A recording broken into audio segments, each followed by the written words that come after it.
Hi viewers, numerology பேஸில் ஐபிஎல்லோட எல்லா மேட்சஸ்க்கும் நம்ம டீம் ப்ரெடிக்ஷன் பண்ணி கொடுத்துட்டு இருக்கோம். அந்த வகையில் நம்ம இன்றைக்கி பார்க்க போகிறது ஐபிஎல்லுடைய 64வது மேட்ச்சு. இந்த மேட்ச்சில் குஜராத் டைட்டன்ஸும் லக்னோ சூப்பர் ஜெயின்ஸ் மோதுறாங்க. மே 22ஆம் தேதி வியாழக்கிழமை இன்றைக்கி நைட்டு 7:30 மணிக்கு பார்த்தீங்கன்னா அந்த மேட்ச் ஸ்டார்ட் ஆகுது. இந்த மேட்ச்சில் யாரெல்லாம் எப்படி பெர்ஃபார்ம் பண்ணாங்கன்னு ஒரு ஃபுல் மேட்ச் ப்ரெடிக்ஷன் இந்த வீடியோவில் பார்க்கலாம். இப்போ நேற்று மேட்ச் ப்ரெடிக்ஷன் பார்த்தோன்னா எம்ஏ vs டிசி நம்ம எதிர்பார்த்த அளவுக்கு பார்த்தீங்கன்னா சரியாக போகலை. அந்தளவுக்கு சரியாக வரல. நம்ம கொடுத்ததில் பார்த்தீங்கன்னா 6 பேர் ட்ரீம் டீம் வந்திருந்தாங்க. மிச்சம் 4 பேர், அதாவது ட்ரெண்ட் போல்ட்டு, முஸ்டபிசுர் ரஹ்மான், தீபக் சாகர், துஷ்மந்தர் சமீரா, இவங்க 4 பேர் பார்த்தீங்கன்னா ட்ரீம் டீமுக்கும் இவங்களுக்கும் 2 to 3 பாயிண்ட் தான் டிஃப்ரென்ஸில் பார்த்தீங்கன்னா மிஸ் ஆகிருந்தாங்க. இவங்க எல்லாரும் பார்த்தீங்கன்னா 42, 44 பாயிண்ட்ஸ் கிட்ட பார்த்தீங்கன்னா எடுத்திருந்தாங்க. ஸோ கிட்டத்தட்ட இவங்களும் ட்ரீம் டீம் வந்த மாதிரி தான். கிட்டத்தட்ட பார்த்தீங்கன்னா 10 பேர்கிட்ட பார்த்தீங்கன்னா ஓரளவுக்கு கரெக்டாக சொல்லியிருந்தோம். இருந்தாலும் நம்ம எதிர்பார்த்தபடி சரியாக வரல. அதாவது கேப்டன் வைஸ் கேப்டனில் பார்த்தீங்கன்னா வில் ஜாக்ஸ் மட்டும் தான் நம்ம சொன்னதில் நல்லா பெர்ஃபார்ம் பண்ணியிருந்தார். அவர் மட்டும் தான் பாயிண்ட் எடுத்திருந்தார். 80 பாயிண்ட் எடுத்திருந்தார். மித்தபடி யாருமே பெர்ஃபார்ம் பண்ணலை. இங்கே என்னாச்சுன்னா முகேஷ் குமார் அப்புறம் பார்த்தோம்னா மிச்சல் சார்னர் இவங்க 2 பேரும் பார்த்தீங்கன்னா நியூவாக டீமுக்குள்ள வந்தாங்க. டேரெக்டாக 11ல் இருந்திருந்தாங்கன்னா கண்டிப்பாக அவங்க 2 பேரையும் பார்த்தீங்கன்னா இது உள்ளே கொண்டாந்துருக்கலாம். ஆனால் பார்த்தீங்கன்னா இது கடைசி நேரத்தில் டீமுக்குள்ளே வராங்க. ஸோ அந்த லாஸ்ட் மினிட்ல பார்த்தோம்னா அந்த இருக்கக்கூடிய அந்த 15 நிமிஷத்தில் தெளிவாக ப்ரெடிக்ஷன் பார்க்க முடியாது. 2 பேத்துக்கு நல்லா தான் இருந்துச்சு. இது ஒருத்தர் எனக்கு பர்சனலாக மெசேஜ் பண்ணி கேட்டிருந்தார், உங்களுக்கு எப்படி இருக்குது 2 பேருக்கும் சொல்லிட்டு. அப்போ நான் சொல்லியிருந்தேன் 1 to 2 விக்கெட் எடுக்கிறதுக்கு சான்ஸ் இருக்குது சொல்லியிருந்தேன். சார்னருக்கும் முகேஷ் குமார் 2 பேருக்குமே. முகேஷ் குமார் பார்த்தோம்னா 2 விக்கெட் எடுத்துட்டார். சார்னர் 3 விக்கெட் எடுத்துகிட்டு போயிட்டார். இந்த சார்னரை ஐபிஎல் ஆரம்பித்த டைமில் இனிஷியல் டைமில் நடந்த மேட்சஸில் எல்லா மேட்ச்லையுமே கொடுத்துருப்போம். அவர் அவ்வளோ நல்லா இருந்துச்சு. அப்போலாம் பார்த்தீங்கன்னா பெருசாக எந்த விக்கெட்ஸுமே எடுக்கல. 3 விக்கெட்டில் எடுக்கவே இல்லை இந்த வருஷம் ஐபிஎல்லில். நம்ம கொடுக்காதவங்க பார்த்தீங்கன்னா எடுத்துகிட்டு இருந்திருக்காரு. சார்னர் டீசனில் கொடுத்துருந்தேன்னு நினைக்கிறேன். சார்னரை கொடுத்துருந்துருக்கணும், மிஸ் பண்ணிவிட்டேன். அதே மாதிரி முகேஷ் குமார் மிஸ் பண்ணிவிட்டேன். 11ஸில் இருந்தால் கண்டிப்பாக உள்ளே கொண்டாந்துருக்கலாம். சரி, எப்படியும் மிஸ் பண்ணியாச்சு. பட் மேட்ச் ப்ரெடிக்ஷன் பார்த்தோம்னா மேட்ச் வின்னிங் ப்ரெடிக்ஷன் எக்ஸலண்ட்டாக வந்துருந்துச்சு. நேற்று பார்த்தீங்கன்னா எம்ஐ 2+ பாயிண்ட்ஸை பார்த்தீங்கன்னா வின் பண்ணியிருந்துச்சு. நல்ல ஒரு ப்ராஃபிட் மேட்ச் தான் நேற்று. இப்போ இன்றைக்கி மேட்ச்சை பற்றி பார்க்கலாம். இன்றைக்கி 64வது மேட்ச்சு 22ஆம் தேதி மே 22, அதாவது 4-9 காம்பினேஷன். ராகுவும் செவ்வாயும் சேர்ந்த காம்பினேஷன். ராகுவும் செவ்வாயும் சேர்ந்தால் யாருக்கெல்லாம் எப்படி இருக்குன்னு பார்த்தோன்னா ஃபஸ்ட்டு ஜிடியில் பார்க்குறப்போ சாய் சுதர்சன் நல்லா விளையாடுறதுக்கான வாய்ப்பு இருக்குது இந்த மேட்சும். அவர்கிட்ட 30+ ரன்ஸ் எதிர்பார்க்கலாம். இப்போ ஜிடியில் எடுத்துக்கிட்டோம்னா டாப் ஆர்டர்ஸ் எல்லாருமே பார்த்தீங்கன்னா பேட்டிங்கில் நல்லா இருக்குது. எல்லாருமே பார்த்தீங்கன்னா நல்ல பர்ஃபார்மன்ஸ் கொடுப்பாங்க. மிடில் ஆர்டராக இருக்கட்டும், லோ ஆர்டராக இருக்கட்டும், யாருமே சரியாக விளையாட மாட்டாங்க. ஸோ அப்படி தான் இருக்குது ஜிடிக்கு. இது நீங்கள் உடனே சொல்லலாம், இது அவங்க டீமில் எப்போயுமே இப்படி தானே, இது எல்லாருக்குமே திரும்பியும் சொல்லலாம். அப்படியெல்லாம் கிடையாது. இன்றைக்கி டேட்டை பொறுத்து சொல்கிறேன். இதே நான் நிறைய நாள் நீங்கள் பார்த்துருந்தீங்கன்னா ஜிடியில் டாப் ஆர்டரை விட்டுட்டு லோ ஆர்டர், மிடில் ஆர்டர் தான் கொடுத்துருக்கேன். இதே நான் ஒரு டெல்லி மேட்ச்சில் பார்த்தீங்கன்னா தெரியும், டாப் ஆர்டர் யாரையுமே கொடுக்காம டைரெக்டாக பார்த்தீங்கன்னா ஸ்டப்ஸு, அஸ்டோ சர்மா, விப்ராஜ் நிகம் அப்படி ஸ்டார்ட் பண்ணி கொண்டு போயிருக்கேன். அது மாதிரி ஒரு மேட்ச்சில் டாப் ஆர்டர் எல்லாருமே விக்கெட் ஆகிட்டு ஸ்டப்ஸு, அஸ்டோ சர்மா, விப்ராஜ் நிகம் மட்டும் நின்று அடித்த மேட்ச்லாம் இருக்குது. ஸோ இதெல்லாம் சும்மா போகிற போக்கில் சொல்லிட்டு போகிறதெல்லாம் கிடையாது. ஸோ அதெல்லாம் கரெக்டாக புரிஞ்சுங்க. நெக்ஸ்ட்டு சுப்மன் கில் பார்த்தோம்னா இந்த மேட்ச்சும் ஒரு எக்ஸலண்ட்டாக பெர்ஃபார்மன்ஸ் கொடுக்குறதுக்கான சான்ஸ் இருக்குது. அவர்கிட்ட 30+ ரன்ஸ் எதிர்பார்க்கலாம். அடுத்து ஜாஸ் பட்லர், அவரும் 30+ ரன்ஸ் அடிப்பார். அடுத்து ஸ்டஃபானி ரூதர்ஃபோர்டு, அவர்கிட்ட 25+ ரன்ஸ் எதிர்பார்க்கலாம்.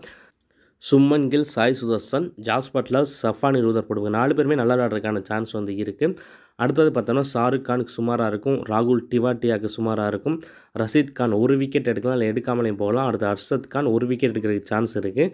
ககிசோர் ரபாடா 2 விக்கெட் எடுப்பார். சாய் கிஷோர் 2+ விக்கெட்ஸ் எடுக்க சான்ஸ் இருக்குது. ஆனால் கண்டிப்பாக கேட்டுக்கங்க, சாய் கிஷோருக்கு ஓவர் கொடுக்கணும். ஓவர் கொடுத்தா மட்டும்தான் நம்ம 2+ விக்கெட்ஸ் எடுப்பார் சொன்னால் கண்டிப்பாக 2+ விக்கெட்ஸ் எடுப்பார். அவருக்கு ஓவரே கொடுக்கல. கடைசியில் டெத்தில் கொண்டாந்து கடைசியில் 20வது ஓவர் தான் கொடுக்குறாங்கன்னா இந்த மாதிரி 2 விக்கெட் எடுக்கிறதுக்கெலாம் சான்ஸ் இல்லை. மிஞ்சி போனால் 1 விக்கெட் எடுப்பார், அவ்வளோதான் நடக்கும். ஸோ நான் என்ன தான் ஒருத்தருக்கு நல்லா இருக்குது, நல்லா விக்கெட் எடுப்பார்னு சொன்னாலும் அவருக்கு ஓவர் கொடுப்பாங்களா இல்லையான்னு பார்த்து நீங்கள் டீமில் எடுத்துக்கோங்க. நெக்ஸ்ட்டு முகமது சிராஜ் பார்த்தோன்னா 2+ விக்கெட்ஸ் எடுக்கிறதுக்கு சான்ஸ் இருக்குது அவருக்கும். லாஸ்ட்டாக பிரசித் கிருஷ்ணா 1லேருந்து 2 விக்கெட் எடுக்கிறதுக்கு சான்ஸ் இருக்குது. ஜிடி பக்கெட்டு பவுலிங்கில் பார்த்தோம்னா ககிசோர் ரபாடா, சாய் கிஷோர், முகமது சிராஜ், பிரசித் கிருஷ்ணா இவங்க 4 பேருக்குமே நல்லா இருக்குது. நெக்ஸ்ட்டு லக்னோ சூப்பர் ஜெயின்ஸ் எல்எஸ்சியில் பார்த்தோம்னா மிச்சல் மார்ஸுக்கு டீசெண்டாக தான் இருக்கும். ஒரு பெரிய பெர்ஃபார்மன்ஸுங்கிறது எதிர்பார்க்க முடியாது. அடுத்தது பார்த்தோம்னா எய்டன் மார்க்ரம் 30+ ரன்ஸ் அடிக்கிறதுக்கான சான்ஸ் இருக்குது. இப்போ நான் மிச்சல் மார்ஸ் ஒரு பெரிய பெர்ஃபார்மன்ஸ் பண்ண மாட்டார்னு சொல்கிறேன். ஒரு டீசெண்டான பெர்ஃபார்மன்ஸ் தான் பண்ணுவார்னு சொல்கிறேன். இப்போ இதை மட்டும் வீடியோவில் பார்த்துட்டு அப்படியே போய்ட்டு நீங்கள் மிச்சல் மார்ஸை எடுக்காமல் போயிட்டு அதுக்கப்புறம் அவர் பெருசாக அடிச்சுடுவார். அப்போ பார்த்தீங்கன்னா நீ சொன்னதை நம்பி நான் அவனை எடுக்கலாம் அடிச்சுட்டு நிறைய பேர் கமெண்ட் பண்ணுறீங்க. தயவு செஞ்சு டெலிகிராம் சேனலில் ஒரு டைம் செக் பண்ணிக்கோங்க. நேற்று நான் ஜஸ்பிரீத் பும்ரா 1 விக்கெட் தான் எடுப்பார், சுமாராக இருக்குன்னு தான் சொல்லியிருந்தேன். ஆனால் பார்த்தீங்கன்னா இந்த ட்ரீம் டீம் பிளேயர்ஸ் கொடுக்குறப்போ டெலிகிராம் சேனல் கொடுக்குறப்போ ஜஸ்பிரீத் பும்ராவை கொடுத்துருந்தேன். ஏன்னா நான் திரும்ப திரும்ப சொல்லிகிட்ருக்கேன், எல்லா வீடியோலுமே சொல்லிகிட்ருக்கேன். இங்கே சொல்கிறதுங்கிறது ஒரு காமனான ப்ரெடிக்ஷன் தான். ஒரு டீம் ஃபஸ்ட் பேட்டிங் பிடிக்கிறாங்களா, செகண்ட் பேட்டிங்கில் பிடிக்கிறாங்கிறத பொறுத்து ஒரு சில சேஞ்சஸ் இருக்குன்னு சொல்லியிருக்கேன். நேற்று ஃபஸ்ட்டாக வந்து மும்பை வந்து பவுலிங் போட்டிருந்தாங்கன்னா, பும்ரா விக்கெட் எடுத்துருக்க மாட்டார். அப்படியே மிஞ்சி போனால் ஒரு விக்கெட் தான் எடுத்திருப்பார். செகண்ட் பவுலிங் வரப்போ பும்ராவுக்கான வாய்ப்பு வந்து அதிகமாகுது. அதாவது இது வந்து கிரிக்கெட் ஸ்ட்ராட்டஜி வச்சுலாம் நம்ம சொல்லலை, நம்ம வந்து டைமிங்ஸை வச்சும் பார்ப்போம். ஸோ அதை வச்சு தான் அவன் சொல்கிறது. இப்போ 7 மணி எடுத்துக்கிட்டோம்னா அங்கே வந்து பார்த்திங்கன்னா கேதுவோட ஆதிக்கம் இருக்கும். 8 மணிக்கு பார்த்தோம்னா சனியோடைய ஆதிக்கம் இருக்கும். 9 மணிக்கு செவ்வாயோடைய ஆதிக்கம் இருக்கும். 10 மணிக்கு சூரியனோட ஆதிக்கம் வந்துடும். ஸோ இதெல்லாம் வச்சு நம்ம ப்ரெடிக்ஷன்ஸ் போவோம். வெறுமனைக்கு பிளேயர்ஸ் டேட்டா மட்டும் வச்சு ப்ரெடிக்ஷன் வந்து அப்படியே ஒரு டேக்கு காமனாக வந்து எடுத்துறது வந்து கிடையாது. இதில் அவ்வளோ விஷயங்கள் இருக்குது. ஃபஸ்ட் பேட்டிங்கு, செகண்ட் பேட்டிங்கு, யார் உங்களுக்கு ஆப்போசிட்டில் பந்து போட போகிற ஒரு பேட்ஸ்மேனுக்கு, ஒரு பவுலர் போகிறான்னா எந்த பேட்ஸ்மேன் வந்து இருப்பார் களத்தில். ஸோ இதெல்லாம் வந்து பார்க்குறோம். இவ்வளோ விஷயங்கள் இருக்குது ப்ரெடிக்ஷன் பண்ணுறதுக்கு. ஸோ நீங்கள் வந்து வீடியோ மட்டும் பார்த்துட்டு நேற்று ஒருத்தர் வந்து சொல்கிறாரு, உன்னை நம்பி நான் வந்து பும்ரா எடுக்காமல் போயிட்டேன், நான் வந்து லாஸ் ஆகிட்டேன்னு சொல்கிறாரு. இது என்னென்னு எனக்கு புரியலை. தெளிவாக சொல்கிறேன், டெலிகிராம் சேனலில் டாஸ் போட்டதுக்கப்புறம் 7 மணிக்கு அப்புறம் வந்து பாருங்கன்னு. அதுக்கப்புறம் இப்படி சொன்னால் என்ன பண்ணுறது வந்து தெரியல. ஸோ அதனால தான் சொல்கிறேன். இப்போ நான் மிச்சல் மார்க் டீசெண்டாக இருக்க சொல்கிறேன்னா, இப்போ மிச்சல் மார்க்ஸ் ஃபஸ்ட் பேட்டிங்காக செகண்ட் பேட்டிங்காக பொறுத்து நான் பார்க்குறப்போ அவருக்கு நல்லா இருக்கும் பட்சத்தில் மிச்சல் மார்க்ஸை உள்ளே கொடுப்பேன். டெலிகிராம் சேனலில் கொடுப்பேன், இங்கே கொடுத்துருக்க மாட்டேன். ஸோ நீங்கள் வீடியோ மட்டும் பார்த்துட்டு டீம் போட்டிங்கன்னா எப்படி உங்களால் ஒரு கரெக்டான டீமை போட முடியும்னு சொல்லுங்கள். ஸோ அதெல்லாம் வந்து புரிஞ்சுக்கங்க. அடுத்தது வந்து பார்த்தோம்னா ரிஷப் பண்ட் நல்லா இருந்தாலும் விளையாட மாட்டுறாரு, நல்லா இல்லாட்டியும் விளையாட மாட்டுறாரு. அவருக்கு என்னென்னே வந்து தெரியல. எப்படின்னு பார்த்து வந்து எடுத்துக்கங்க. இந்த மேட்ச் ரிஷப் பண்ணிக்கிட்ட இருந்து ஒரு 25 to 30 ரன்ஸ் எதிர்பார்க்கலாம். நெக்ஸ்ட் நிக்கோலஸ் புரன் ஒரு 30 ரன்ஸ் அடிக்க வாய்ப்பு இருக்குது. அடுத்தது ஆயுஷ் பதனி. போன மேட்ச் வந்து விளையாடவே மாட்டார்னு சொல்லியிருந்தோம். வந்த உடனே பார்த்தீங்கன்னா அவுட் ஆயிடுவார்னு. போன மேட்ச் வந்து வந்த உடனே அவுட் ஆகிட்டு வந்து போயிட்டார். அதுக்கு முன்னாடி ஒரு மேட்ச்சில் நல்லா விளையாடுன்னு சொல்லியிருந்தோம், அது நல்லா விளையாண்டு வந்து போனார். கிட்டத்தட்ட கேப்டனுக்கான பாயிண்டே பார்த்தீங்கன்னா வந்து எடுத்திருந்தார். இந்த மேட்ச்சில் ஒரு நல்ல பெர்ஃபார்மன்ஸ் கொடுக்கறதுக்கான சான்ஸ் வந்துருக்கு. ஆயுஷ் பதனிகிட்டேருந்து 30 ரன்ஸ் வந்து எதிர்பார்க்கலாம். அடுத்தது அப்துல் சமாத் ஒரு டீசெண்டான பெர்ஃபார்மன்ஸ் வந்து கொடுப்பாரு. அடுத்தது சார்துல் தாக்கூர் ஒரு விக்கெட் எடுக்கிறதுக்கு சான்ஸ் இருக்குது. ரவி பிஷ்னாய் ஒரு விக்கெட் எடுக்க வாய்ப்பு இருக்குது. ஆகாஷ் தீப்பும் பார்த்திங்கன்னா ஒரு விக்கெட் தான் எடுக்க சான்ஸ் இருக்குது. அடுத்தது ஆவேஸ் கான் 2 விக்கெட் எடுக்கிறதுக்கு வாய்ப்பு இருக்குது. வில்லியம் ஓரூர்க் 1 to 2 விக்கெட் எடுக்கிறதுக்கு சான்ஸ் இருக்குது. இப்போ நான் சார்துல் தாக்கூர், ரவி பிஷ்னாய், ஆகாஷ் தீப்லாம் ஒரு விக்கெட் எடுப்பாங்கன்னு சொல்கிறேன். இது ஒரு பொதுவான ப்ரெடிக்ஷனில் சொல்கிறது.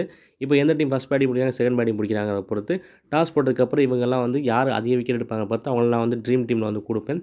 ஸோ அதெல்லாம் வந்து பார்த்துக்கோங்க. ஸோ முக்கியமாக டெலிகிராம் சேனல்னு யார் ஜாயின் பண்ணாமல் இருந்தீங்கன்னா டிஸ்கிரிப்ஷன் வந்து லிங்க் கொடுத்துருக்கேன். அதில் போய்ட்டு மறந்துடாமல் வந்து ஜாயின் பண்ணி வச்சுக்கோங்க. 7 மணிக்கு அப்புறம் டெலிகிராம் சேனல் வந்து செக் பண்ணிக்கோங்க. இப்போ 2 டீம்லேயும் சேர்த்து யாரெல்லாம் வந்து எப்படி வந்து பெர்ஃபார்ம் பண்ணுவாங்கன்னு வந்து பார்த்தோம். நெக்ஸ்ட் யாரெல்லாம் ட்ரீம் டீம் வரதுக்கு சான்ஸ் இருக்குது அப்படின்னு வந்து பார்க்கலாம். அதுபடி பார்க்குறப்போ Sai Sudharsan, Shubman Gill, Jos Buttler, Sherfane Rutherford, Kagiso Rabada, Sai Kishore, Mohammed Siraj. இப்போது ரபாடா டீமில் இல்லைனா பிரசித் கிருஷ்ணாவை ட்ரீம் டீமுக்குள்ளே கொண்டு வந்துக்கோங்க. அடுத்தது Aiden Markram, Nicholas Pooran, Ayush Badoni, Avesh Khan, William O'Rourke. இவங்கெல்லாம் பார்த்தீங்கன்னா ட்ரீம் டீம் வரதுக்கு பாசிபிலிட்டி இருக்கக்கூடிய பிளேயர்ஸ். நெக்ஸ்ட் யாரெல்லாம் ஒரு டீசெண்டான பெர்ஃபார்மன்ஸ் கொடுப்பாங்கன்னு வந்து பார்க்கலாம். அதுபடி பார்க்குறப்போ பிரசித் கிருஷ்ணா, மிச்சல் மார்ஸ், ரிஷப் பண்ட், ரவி பிஷ்னாய் இவங்கெல்லாம் பார்த்தீங்கன்னா ஒரு டீசெண்டான பெர்ஃபார்மன்ஸ் கொடுக்கறதுக்கான சான்ஸ் வந்து இருக்குது. நெக்ஸ்ட் யாரை வந்து கேப்டன் அண்ட் வைஸ் கேப்டன் போடலாம் அப்படின்னு வந்து பார்க்கலாம். அதுக்கு முன்னாடி இந்த மேட்ச்சுக்கு வின்னிங் ப்ரெடிக்ஷன்ஸ் வேணுங்கிறவங்க டெலிகிராம் ஐடிக்கு வந்து மெசேஜ் பண்ணுங்கள். அதுவும் பார்த்தீங்கன்னா டிஸ்கிரிப்ஷனில் வந்து கொடுத்துருக்கேன். டாஸ் போகிறதுக்கெல்லாம் முன்னாடியே வந்து வின்னிங் ப்ரெடிக்ஷன்ஸ் வேணுங்கிறத சொல்லிடுங்க. டாஸ் போட்டதுக்கப்புறம் யாருமே வந்து மெசேஜ் பண்ணாதீங்க. அப்புறம் நெக்ஸ்ட் மேட்ச்சுக்கான ப்ரெடிக்ஷன் வீடியோ வந்து இன்றைக்கி நைட்டே வந்து வந்துடும். ஒரு 10 மணிக்கு மேலே பார்த்தீங்கன்னா வந்துடும். ஏன்னா நிறைய பேர் வந்து கேட்டே வந்திருக்கீங்க. லேட்டாக போகிறனால நிறைய பேர் வந்து ஒர்க்குக்கு போகிறாங்க, நான் பார்க்க முடியலன்னு சொல்கிறாங்க. ஸோ அதனால் இன்றைக்கி நைட்டே பார்த்தீங்கன்னா இந்த மேட்ச்சுக்கான வீடியோ வந்து வந்துடும். மற்ற மேட்ச் வந்து எப்படின்னு வந்து தெரியலை. முடிஞ்ச அளவுக்கு சீக்கிரம் போகிறதுக்கு வந்து ட்ரை பண்ணுறேன். அப்புறம் நம்ம இப்போ சொல்லியிருக்கக்கூடிய இந்த ப்ரெடிக்ஷனுங்கிறது இந்த 22 பிளேயர்ஸை மட்டும் வச்ச ப்ரெடிக்ஷன் தான். இதில் சேஞ்ச் வரும் பட்சத்தில் இந்த ப்ரெடிக்ஷனுடைய அக்யூரேசிங்கிறது கம்மியாகிறதுக்கான சான்ஸ் வந்து இருக்குது.